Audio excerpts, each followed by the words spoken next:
A year ago, the Mets were worried that that man, R.A. Dickey, they were worried about his plans to climb Mount Kilimanjaro.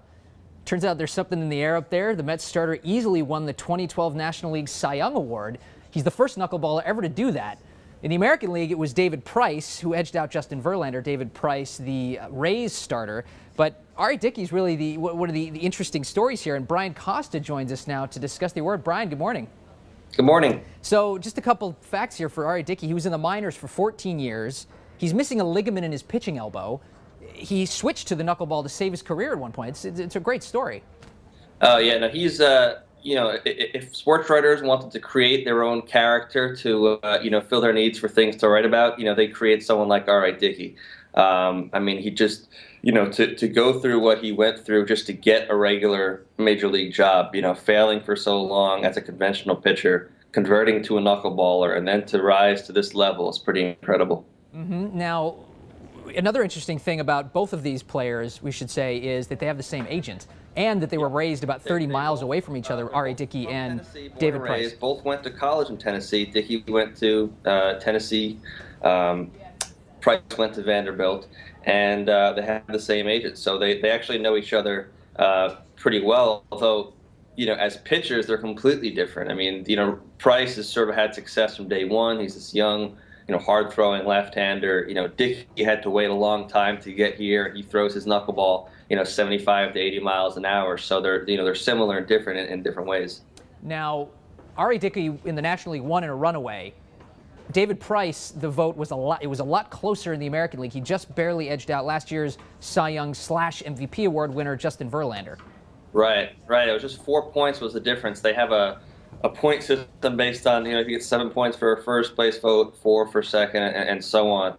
And you know, the 4-point difference was the closest since 1969, and that was before they allowed writers to put more than one pitcher on their ballot. So, you know, it really shows how evenly matched those two were. They were. Their ERAs, David Price on there, was 2.56. Justin Verlander, he had an ERA of 2.64. Won 3 fewer games. But Price had more wins, had a better ERA. Verlander threw more innings, had more strikeouts. So, you know, it was really one of those things where for voters, I think, had to try to figure out which statistics they put more merit on. And obviously it was very close.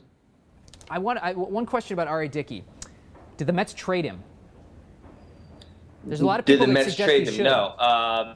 Dickey is still a Met. He's under contract only through the end of next season. So what they're doing now is talking to him about you know, an extension that would keep him under contract beyond that. But it's not really clear that they've made much progress there, and so they're also, you know, kind of trying to explore the trade market for him, not because they don't like him, but because, you know, they have a lot of other needs in their roster to fill, and they might have to trade one of their pitchers to fill them, and so that's just something they're looking into right now. You know, we're not really clear which way that's going to go yet. And when you think about it, the other concern here is that, so R.A. Dickey going 20-5 this year, I'm sorry, was it 20-6, I should say. I mean, that's a lot better than he's ever performed in any other year. This is about as high as his trade value would ever be. And like you said, the Mets are a terrible team. They need to fill their roster in a lot of other spots. It would seem like now is the time. He's got, you know, his value's maxed out. Get him to a contender. Get a whole bunch of prospects.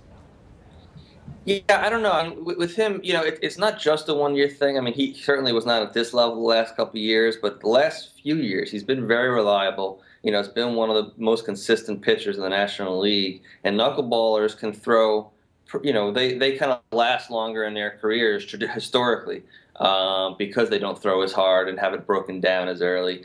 So I don't think there's a compelling reason to get rid of him. It's just that, you know, you have to find somewhere to deal from strength to be able to fill some other needs right now. And, you know, if it's him or, you know, one of their other young pitchers, you know, they may be more inclined to, you know, give up the older guy, even though he's not by any means breaking down, and try to fill their needs that way. So it's not an ideal position for them to be in. Really, you don't want to have to trade a Cy Young winner. Brian, last question, very briefly. You only have a few seconds.